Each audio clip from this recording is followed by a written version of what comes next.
when we talk about real estate investing, it's about using real property as part of your wealth portfolio. Okay. So to give you an example, one of my dreams was always to have a beach property. And, in 2002, we purchased the beach property near where my in-laws had retired. And we had been going there and going there and going there. And there's a misnomer about a second home and how it is used, and how you can use a second home and still gain rental income on a second home. So qualifying is different than on investment property. But when you think about opportunity right now in the market right now, we have historically high equity positions in homes. Okay. And one thing we did when we purchased an investment property is we accessed the equity in our current property and used that as a down payment on the investment or second home property.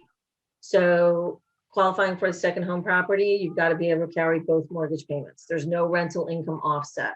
Okay. You're buying it. You can carry your primary. You can carry your second home. Doesn't mean that once you own it, you can't rent it out. But there are caveats. You've got to occupy it a certain number of weeks per year.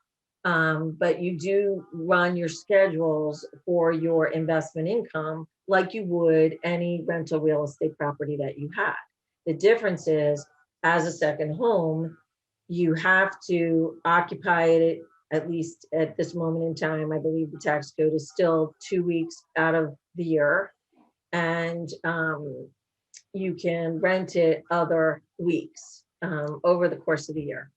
So Kelly, it sounds to me like you're listing the disadvantages of treating it like a second home. I mean, if you can buy it as an investment property, you can use the rental to offset. So what's the benefit? So the benefit is interest rate. Okay. So if you purchase it as a second home, you're getting the same rates practically as you would as an owner occupied.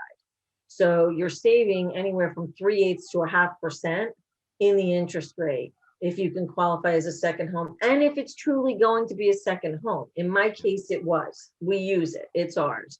But we do rent it during the summers to offset, obviously, the wear and tear on the home, help pay for real estate taxes, et cetera, et cetera.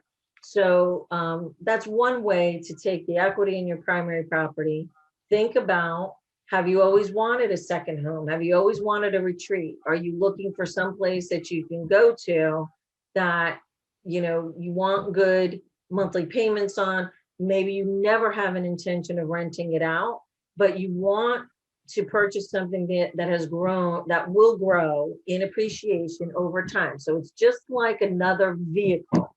It's going to have some cost associated to it, right? But does the cost outweigh the benefit of the equity growth? And that's what you have to evaluate.